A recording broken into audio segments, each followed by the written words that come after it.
ಅವರಿಗೆ ಹೊರ ರಾಜ್ಯ ಮತ್ತು ಹೊರ ದೇಶದಿಂದ ದುಡ್ಡು ಬಂದಿದೆ ಈ ಪ್ರಕರಣಕ್ಕೆ, ಹಂಗಾಗಿ ನ್ಯಾಯ ಆಗಬೇಕು. ಇವ್ರಿಗೆ ದುಡ್ಡು ಬಂದಿದೆ ಬಿಜೆಪಿಯವರಿಗೆ.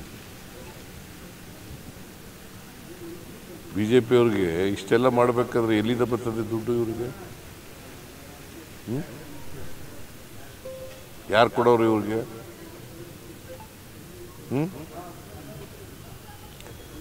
ರಾಜಕೀಯವಾಗಿ ಎಲ್ಲ ವಿಚಾರಗಳನ್ನು ರಾಜಕೀಯವಾಗಿ ಬಳಸಕ್ಕೆ ಹೋಗಬಾರ್ದು. ಧರ್ಮಸ್ಥಳ ಚಲೋದಲ್ಲಿ ಬಿಜೆಪಿಯ ಸಾಲು ಸಾಲು ನಾಯಕರು ಕೊಟ್ಟಂತಹ ಹೇಳಿಕೆ ಒಂದೇ, ಇಲ್ಲಿ ಷಡ್ಯಂತ್ರ ನಡೆದಿದೆ.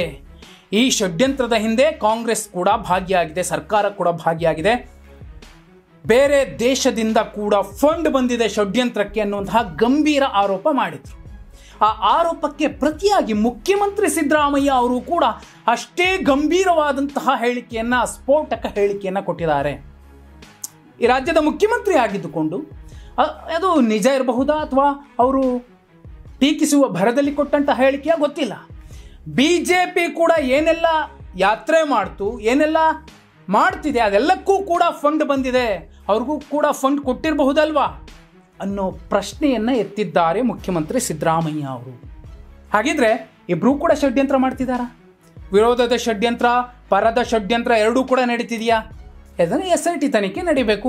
ಯಾರು ಸರಿ ಯಾರು ತಪ್ಪು ಅನ್ನೋದು ಗೊತ್ತಿಲ್ಲ, ಆದರೆ ಮುಖ್ಯಮಂತ್ರಿಗಳೇ ಹೇಳ್ತಿದ್ದಾರೆ, ನಾನು ಹೇಳ್ತಿರೋದಲ್ಲ. ಬಿಜೆಪಿಗರಿಗೂ ಕೂಡ ಫಂಡ್ ಬಂದಿದೆ, ಹಣ ಸಿಕ್ಕಿದೆ. ಯಾರು ಕೊಟ್ಟಿರಬಹುದು ಹಣ? ಎಷ್ಟು ಕೊಟ್ಟಿರಬಹುದು? ಆ ಬಿಜೆಪಿಯೋರ್ವ ಶಾಸಕ ಸುಮಾರು 200 ಕಾರುಗಳಲ್ಲಿ ಹೋದಾಗ ಬಹು ದೊಡ್ಡ ಚರ್ಚೆ ಆಯಿತು. ಅಷ್ಟು ಕಾರುಗಳಲ್ಲಿ ಹೋದರೆ ಎಷ್ಟು ಖರ್ಚಾಗುತ್ತೆ, ಅಷ್ಟು ಹಣ ಎಲ್ಲಿಂದ ಬಂದಿರಬಹುದು, ಒಬ್ಬೊಬ್ಬ ಭಕ್ತ ಕೊಟ್ಟಿರಬಹುದು ಅಂತ ಕೆಲವರು ಹೇಳ್ತಾರೆ. ಆದರೆ ಒಂದು ಶ್ರದ್ಧಾ ಕೇಂದ್ರಕ್ಕೆ ಅಪಮಾನ ಆದಾಗ ಅಥವಾ ಆ ಶ್ರದ್ಧಾ ಕೇಂದ್ರಕ್ಕೆ ಮಸಿ ಬಳಿಯುವಂತಹ ಪ್ರಯತ್ನ ಆದಾಗ ಈ ನಾಡಿನ ಸಮಸ್ತ ಹಿಂದೂಗಳು ಕೂಡ ವಿರೋಧಿಸ್ತಾರೆ, ನನ್ನನ್ನು ಒಳಗೊಂಡಂತೆ. ಆದರೆ ಅಷ್ಟು ಜನ ಅಲ್ಲಿಗೆ ಹೋಗೋಕ್ಕಾಗಲ್ಲ, ಕೆಲವರಂತೂ ಹೋಗ್ತಾರೆ.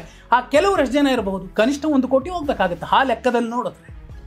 ಬೇಡ 5 ಲಕ್ಷ 10 ಲಕ್ಷ ಸ್ಯಾಂಪಲ್ ಅಂತ ಇಟ್ಕೊಂಡ್ರು ಕೂಡ ಅಷ್ಟು ಜನ ಹೋಗಿ ಬರಲಿಕ್ಕೆ ಎಷ್ಟು ಖರ್ಚಾಗುತ್ತೆ? ಒಬ್ಬೊಬ್ಬರಿಗೆ ಎಷ್ಟೆಷ್ಟು ಖರ್ಚಾಗುತ್ತೆ?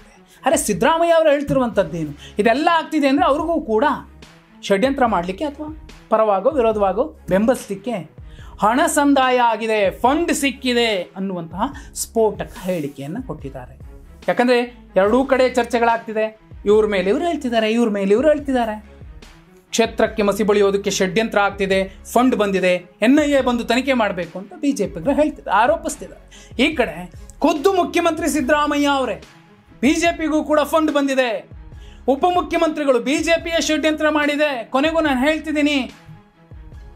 ಇವೆಲ್ಲವೂ ಕೂಡ ನಡೀತಿರೋ ಸಂದರ್ಭದಲ್ಲೇ ಒಂದು ಕ್ಷೇತ್ರ, ಆ ಕ್ಷೇತ್ರದ ಬಗ್ಗೆ ಇದುವರೆಗೂ ಕೂಡ ಯಾರೂ ಕೂಡ ತಪ್ಪಾಗಿ ಮಾತಾಡಿಲ್ಲ. ಆ ಕ್ಷೇತ್ರದಲ್ಲಿ ಕೆಲವರ ವಿರುದ್ಧ ಒಂದಷ್ಟು ಗಂಭೀರ ಆರೋಪ ಬಂದಿದೆ. ಮುಖ್ಯಮಂತ್ರಿ ಸಿದ್ದರಾಮಯ್ಯ ಅವರಂತೂ ನೇರ ಕೆಲವು ಹೆಸರುಗಳನ್ನು ಕೂಡ ಉಲ್ಲೇಖ ಮಾಡಿಬಿಟ್ರು ಮಂಗಳವಾರದ ಪ್ರೆಸ್ ಮೀಟ್ನಲ್ಲಿ. ಆದರೆ ಒಂದು ಪಕ್ಕ ಇಲ್ಲಿ ಯಾರಿಗೂ ಫಂಡ್ ಹೋಗಿದೆಯೋ ಬಿಟ್ಟಿದೆಯೋ, ಆದರೆ ಸತ್ಯಾಸತ್ಯತೆ ಹೊರಗೆ ಬರಬೇಕು. SIT ತನಿಖಾಧಿಕಾರಿಗಳು ಕಾನೂನಿನ ಚೌಕಟ್ಟಿನಲ್ಲಿ ತನಿಖೆ ಮಾಡ್ತಿದ್ದಾರೆ. ಮೇನ್ ಸ್ಟ್ರೀಮ್ ಮೀಡಿಯಾಗಳು ಬೋಂಡಾ ಕಟ್ಟುವಂತಹ ಜಡ್ಜ್ಮೆಂಟನ್ನು ಕೊಟ್ಟಿದ್ದಾವೆ. ಆದರೆ ಘನವೆತ್ತ ನ್ಯಾಯಾಲಯ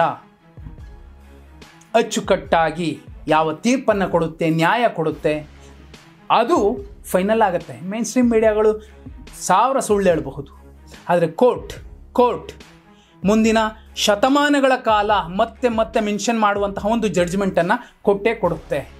ಆ ಕಾರಣಕ್ಕೋಸ್ಕರನೇ SIT ತನಿಖಾಧಿಕಾರಿಗಳಿಗೆ ಕಾಲಮಿತಿಯನ್ನು ನಿಗದಿ ಮಾಡದೆ ಕ್ಲೀನಾಗಿ ಮಾಡಿ ಸಮಗ್ರವಾಗಿ ತನಿಖೆ ಮಾಡಿ ಅಂತ ಸರ್ಕಾರ ಹೇಳಿದೆ. ಆದರೆ ಮುಖ್ಯಮಂತ್ರಿಗಳ ಈ ಹೇಳಿಕೆ ಬಿಜೆಪಿಗರಿಗೂ ಫಂಡ್ ಸಿಕ್ಕಿದೆ ಅನ್ನೋದ್ರ ಬಗ್ಗೆ ನೀವೇನಂತೀರಾ? ಯಾರು ಹಣ ಕೊಟ್ಟಿರಬಹುದು ಬಿಜೆಪಿಗರಿಗೆ? ಕಮೆಂಟ್ ಮಾಡಿ.